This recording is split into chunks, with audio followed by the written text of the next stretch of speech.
Chairman صاحب، اس وقت ملک کی صورتحال اور خاص طور پر ہمارے صوبے کی صورتحال انتہائی ناگفتبے ہے، اور لا منسٹر صاحب تھوڑے سے جذباتی ہو گئے ہیں۔ ان کی کچھ چیزوں سے مجھے اختلاف نہیں، لیکن کچھ چیزوں سے اختلاف بھی ہے، اور انہوں نے اپنے دور حکومت میں 10 ڈیموں کی بات کی ہے، تو میں یہ کہوں گا کہ وہ 10 ڈیموں کے نام ذرا ہمیں بتا دیں کہ ہمیں بھی پتہ چلے کہ کون سے ڈیم آپ کی حکومت نے بنائے تھے۔ دوسری بات یہ ہے کہ لاہور کی بات کی کہ آئل اینڈ گیس کا جو ہیڈ کوارٹر ہے وہ لاہور میں ہے اور وہ ہمارے کے پی میں ہونا چاہیے۔ تو میں ان سے یہ سوال کرتا ہوں کہ جب صوبائی اور مرکزی حکومت آپ کی تھی تو اس وقت آپ نے پشاور میں وہ دفتر کیوں قائم نہیں کیا؟ تو اس وقت تو آپ کے پاس اختیار تھا، تو آپ ضرور اس کو کرتے۔ لیکن میں چونکہ یہ بات آئی تو میں اس وقت فلور پہ یہ بات میں نے کی ہے اور سوال بھی اٹھایا ہے، لیکن میں ایک اور طرف توجہ دلانا چاہتا ہوں۔ ہم جمہوری سسٹم کو مضبوط کرنا چاہتے ہیں، ہم آئین کے تحت ملک کو چلانا چاہتے ہیں۔ اس آئین کی بات کر رہا ہوں کہ تمام صوبے، تمام اکائیاں اس آئین کے اوپر متفق ہے جناب اسپیکر، لیکن تسلسل کے ساتھ جمہوریت پر اور جمہوری اداروں پر اس قسم کے حملے ہو رہے ہیں جس سے جمہوریت مات کھا رہی ہے، جمہوریت کمزور ہو رہی ہے، آمریت اور سامریت جو ہے وہ مضبوط ہو رہی ہے اور وہ اس کی جگہ لینے کی کوشش کی جا رہی ہے۔ آج بھی اگر ہم ان اکابرین کی بات کریں کہ جنہوں نے 73 آئین بنایا تھا، ایک جدوجہد کے بعد بنایا تھا، اور جس میں اگر اس وقت پیپل پارٹی کے ذوالفقار علی بھٹو کا نام لیا جاتا ہے تو اس وقت اپوزیشن کے لیڈر مفتی محمود رحمۃ اللہ علیہ اس میں پیش تھے، اور وہ آئین بالاتفاق بنایا گیا اور پورا ملک کا ہر طبقہ فکر اس پر اتفاق کرتا۔ آج ہم اس بات کو رو رہے کہ ہم نے آئین کے مطابق ملک کو کیسے چلانا ہے، ہم نے اپنی جمہوری اداروں کو کس طرح مضبوط کرنا ہے، اس کا وقار کس طرح ہم نے آگے لے کر چلنا ہے، بڑھانا ہے، تو ظاہر بات ہے کہ اس کو سمجھنے کی بھی ضرورت ہے۔ اگر آپ مسلم لیگ کے اس حکومت پر اعتراض کریں گے تو جناب چیئرمین، اس سے پہلے آپ کی حکومت تھی اور اس حکومت نے ہائیبرڈ نظام قائم کیا۔ پاکستان میں یا آرمی کی ڈکٹیٹرشپ ہوا کرتی تھی یا سویلین حکومت ہوا کرتی تھی، لیکن آپ کے دور سے ایک ہائیبرڈ نظام شروع ہوا جو اس حکومت میں آ کے وہ ہائیبرڈ پلس حکومت بنی۔ جمہوری ادارہ مزید کمزور ہوا، آئین میں ترامیم کہاں سے تجویز کیے جاتے ہیں اور آئین میں ترمیم کی جاتی ہے، اور اس حوالے سے جتنا ہم اس کو کمزور کر رہے ہیں، ہم جدوجہد لڑ رہے ہیں کہ ہم نے اس کو مضبوط کرنا ہے۔ لیکن مجھے ابھی اس دن ارباب نیاز اسٹیڈیم میں آپ کی اسمبلی کا اجلاس کا انعقاد یہ کوئی جمہوریت کو تقویت نہیں پہنچا رہا، بلکہ جمہوری ادارے کو مزید بے وقار کرنے کی کوشش ہو رہی ہے۔ آپ کو تو چاہیے تھا کہ آپ جمہوری نظام کو مضبوط کرتے اور آپ اسمبلی کے اس وقار کو برقرار رکھنا ہے، اور اگر اس طرح عوامی اجتماعات میں اگر اسمبلیوں کا انعقاد کرنا ہے تو پھر آپ ہر ڈویژن میں کریں۔ پھر یہ کیا مطلب کہ ارباب نیاز اسٹیڈیم میں آپ کریں؟ اگر اویئرنیس دینی ہے تو پھر یہاں پہ علاقوں کے اور حلقوں کے نمائندگان کیوں بیٹھے؟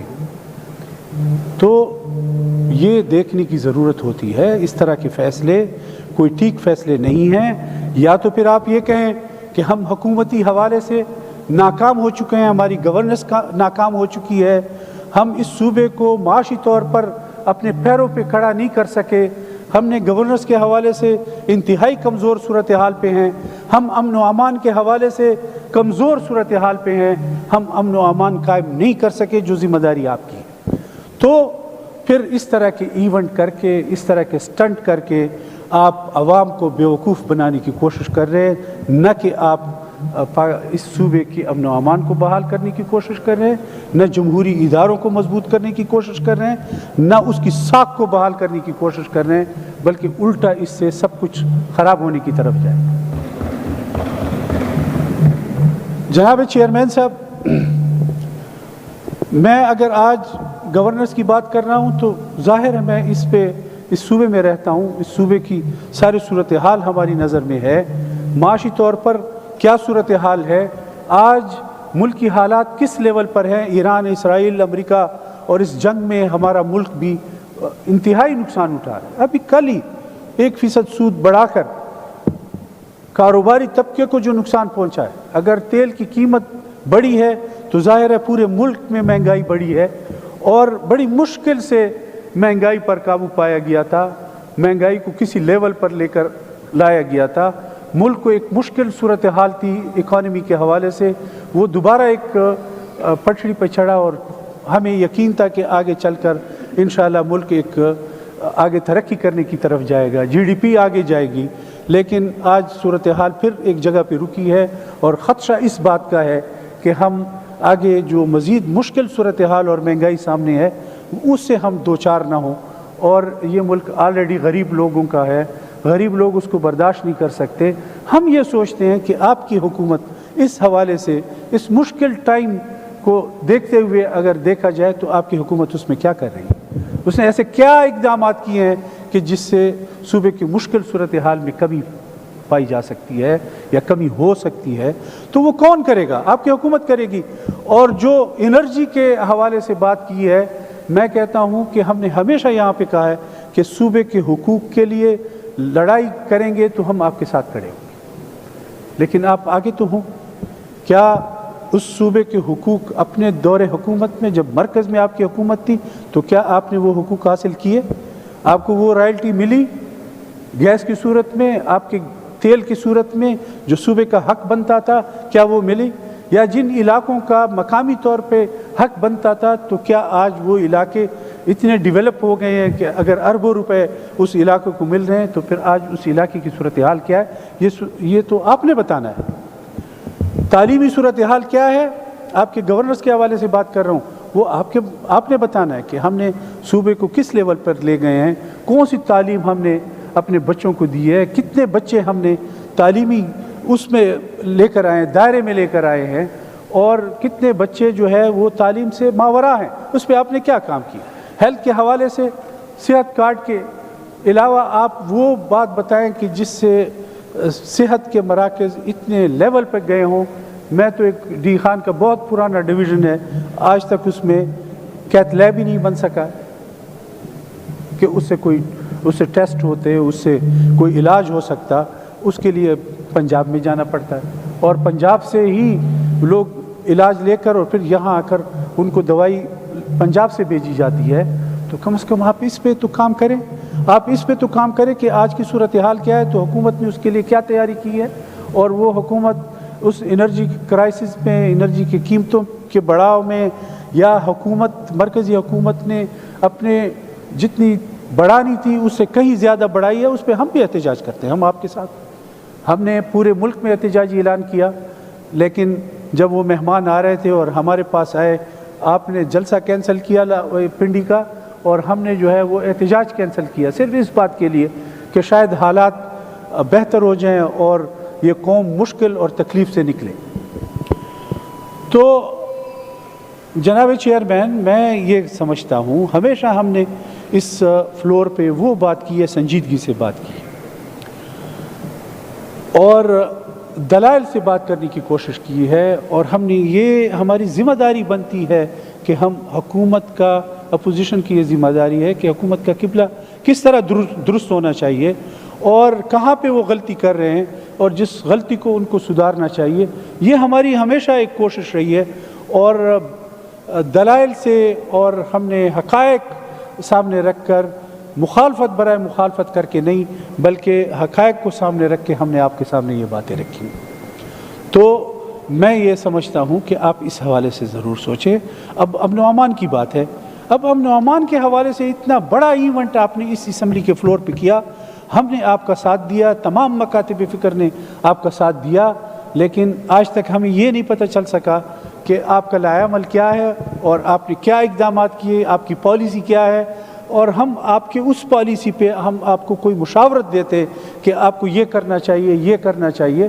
آج تک یہ نہیں پتہ چل سکا کہ آپ آپریشن کے ساتھ ہیں کہ آپریشن کے مخالف ہیں، اور کیا آپ مذاکرات سے مسائل کو حل کرنا چاہتے ہیں یا آپریشن سے مذاکرات کو حل کرنا چاہتے ہیں. لیکن آج تک اس کا کوئی لائحہ عمل نہیں بنا.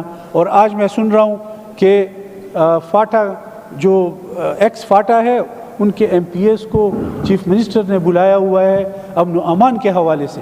تو میں یہ پوچھنا چاہتا ہوں کہ کیا یہ امن و امان کی صورتحال جو ایکس فاٹا کی بات الگ سے ہو رہی ہے، تو کیا یہ صوبے سے الگ ہو گئی ہے، یا وہ جو پہلے انہوں نے مرج کیا تھا وہ غلطی کی تھی تو آج الگ سے کیوں کرے، وہ کوئی اس صوبے سے الگ ہو گئے؟ اور یہ جو ہمارے جنوبی اضلاع میں یہ بدامنی کی صورتحال ہے اور جو حکومت کے قابو میں نہیں ہے، تو کیا وہ یہ ضلع جو ہے اس امن و امان سے کوئی باہر ہو گئے؟ تو ہمیں تو یہ ابھی تک بھی سمجھ نہیں آئی کہ آپ کا لائحہ عمل کیا ہے. کم از کم ہمیں بتاؤ تو صحیح، تاکہ ہم آپ کو وہ مشاورت دے سکیں کہ آپ نے کیا کرنا ہے. ہمیں صرف انسپکٹر خانہ کے سی ڈی ڈی کو کس طرح آگے اس کی کیپیسٹی کیسے بڑھانی ہے، اس میں کیا چیزیں لانی ہیں، تو وہ تو آپ کریں، آپ کی حکومت کی ذمہ داری ہے. لیکن ہمارے سامنے تو آپ وہ بات رکھیں کہ جس پہ ہم سیاسی طور پر آپ کو یہ مشورہ دے سکیں کہ اس مسئلے کو کس طرح حل کیا جا سکتا ہے.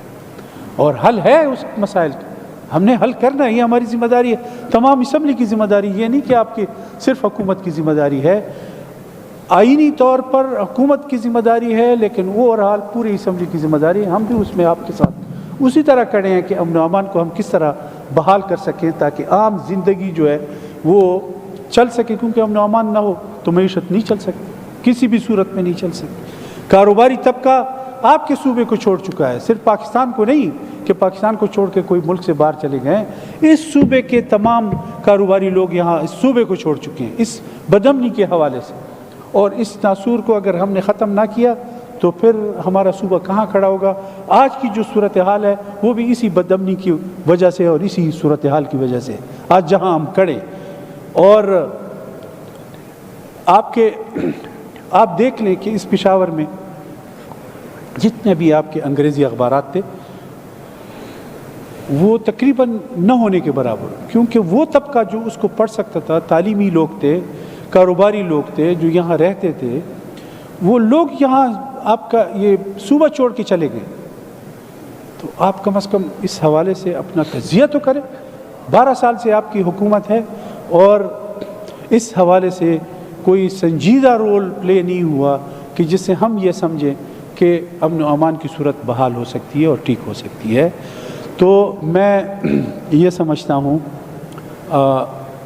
لا منسٹر صاحب بیٹھے ہیں، انہوں نے باتیں کی ہیں. میں یہ سوچتا ہوں کہ بجائے اس کے ہم عمران خان کے حوالے سے ہم نہیں چاہتے کہ وہ جیل میں ہو. سیاسی طور پر اگر اس کو کوئی سزا ملتی ہے تو اس حوالے سے ہم نہیں چاہتے کہ یہ صورتحال اس طرح ڈیولپ ہو. پاکستان میں جمہوریت، سیاسی پارٹیاں، سیاسی لیڈر جس طرح ہونا چاہیے، جس طرح پاکستان میں سیاست ہونی چاہیے، آئین کے مطابق ہونی چاہیے، جمہوری نظام بہتر ہونا چاہیے، جمہوری ادارے مضبوط ہونے چاہیے، ہمارا ملک مضبوط ہونا چاہیے. یہ ہمارا بنیادی مقصد ہے جناب چیئرمین صاحب، اور یہی چیز ہم آپ کے سامنے ہمیشہ احساس دلانے کی کوشش کرتے ہیں اور کرتے رہیں گے.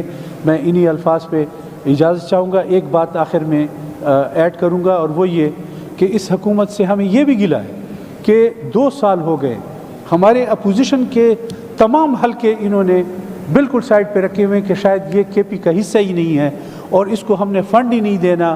اور جو ایک تسلسل کے ساتھ ایک فارمولہ آ رہا ہوتا تھا کہ اپوزیشن کو ہم نے فنڈنگ کرنی ہے. اپوزیشن کا مطلب یہ نہیں کہ اپوزیشن کے ممبران کو آپ نے فنڈنگ کرنی ہے، بس کہ اس کے علاقے کے مسائل جو ہے اس کو ڈیولپمنٹ کے حوالے سے ہم نے ان کو وہ فنڈ دینا ہے. لیکن تمام صوبائی حلقے جو اپوزیشن کے ہیں ان کو محروم رکھا گیا ہے کہ ہم نے ان کو فنڈ بھی نہیں دینا، کیونکہ وہ تو اپوزیشن کے لوگوں کو ووٹ دیا ہے تو اس کو ہم نے سزا دینی ہے. تو یہ تو بہت بڑی زیادتی ہے، اور وہ بھی آپ کی انصاف کی حکومت میں اگر یہ کچھ ہو جو آپ کہتے ہیں کہ ہم انصاف کی حکومت ہے. ہمیں مرکز کے حوالے نہ دیں، ہمیں یہ بتائیں کہ اس صوبے میں جو پچھلے ادوار میں جس انداز میں جس فارمولے کے تحت اپوزیشن کے علاقوں کو ترقی کے پیسے ملتے تھے وہ آپ ہمیں بتائیں، اور اس صورت میں اپوزیشن کو ورنہ پھر ہم مجبوری ہو کر ہم پھر آپ کے کمیٹیوں سے بھی بائیکاٹ کریں گے. تو یہ اس مجبوری پر ہمیں کیوں لے جاتے ہو؟ ہمیں احتجاجاً یہ سب کچھ پھر کرنا پڑے گا. تو لہٰذا آپ حکومت اس بات پہ ضرور سوچے. میں اسی پہ اجازت چاہتا ہوں. وآخر دعوانا الحمدللہ.